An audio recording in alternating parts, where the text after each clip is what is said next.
Oh, yes. I think it's beyond suspicious. It's a clear case of a patsy. So he's a controlled asset. And, of course, it's not a matter of failure to connect the dots. We're hearing all about the unconnected dots. No, this is the desired outcome.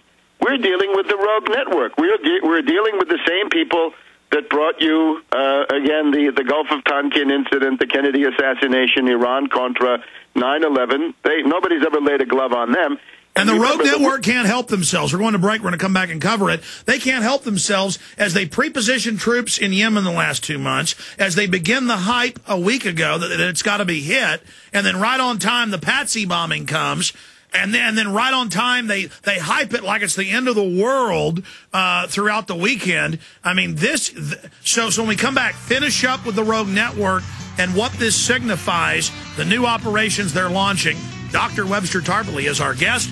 By the way, we sell all 4 of his books that are in print. He's got a bunch of other books on European history, and the rest of it you can find, scholarly treatises. Thank you, Webster, for the one you sent me in French for my wife. Well, there's a part of it's in English if you just take a look. I saw the part from you, yes, but she reads French, so that's good. We'll be right back.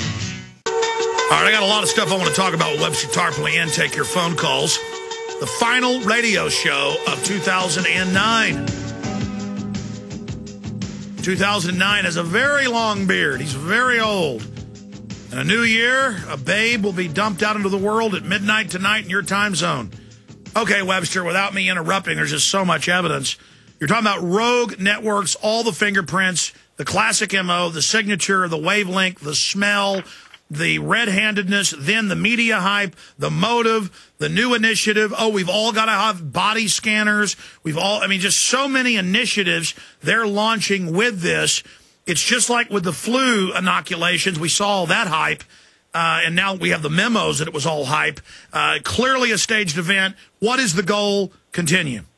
Well, the Rogue Network, of course, is a private network that cuts across the various agencies and executive departments of the U.S. and other governments.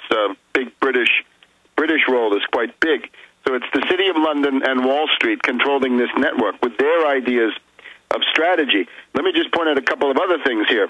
We're told that this alleged bomber, right, Knicker bomber, whatever they call him, he was in contact with this character Awlaki in Yemen. And, of course, this Awlaki, I call him Awlaki the CIA lackey. Awlaki the lackey, and remember, he's a CIA lackey. He's a double agent, a triple agent, if you want.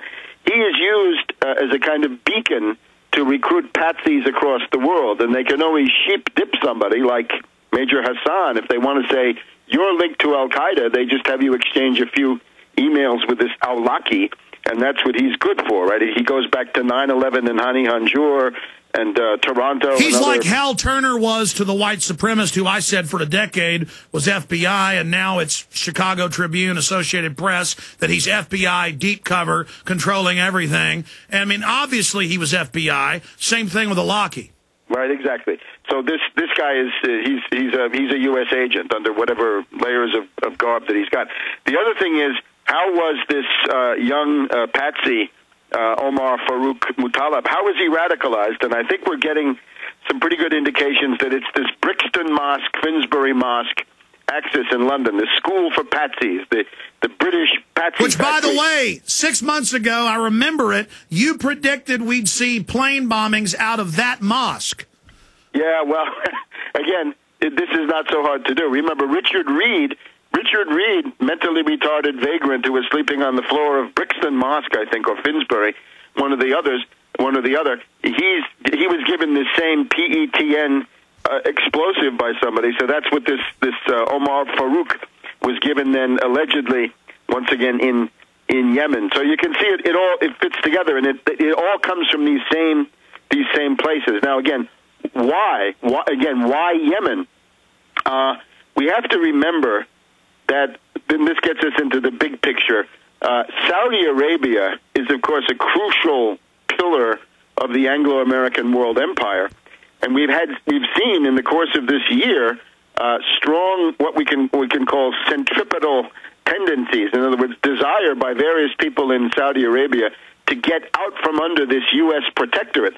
And the form that it took around August, I think, was Prince Bandar, of all people, Bandar Bush, yes, changing his strategic orientation and becoming the great friend of Putin and Russia, trying to bring in Russia and I would think China to try to redress the balance and gain some national independence for Saudi Arabia, not to be tied to the U.S., especially at a time when the U.S. is undoubtedly preparing some kind of a people power coup or velvet revolution inside Saudi Arabia. And so where's Bandar? Oh, from The Godfather, you won't see him no more.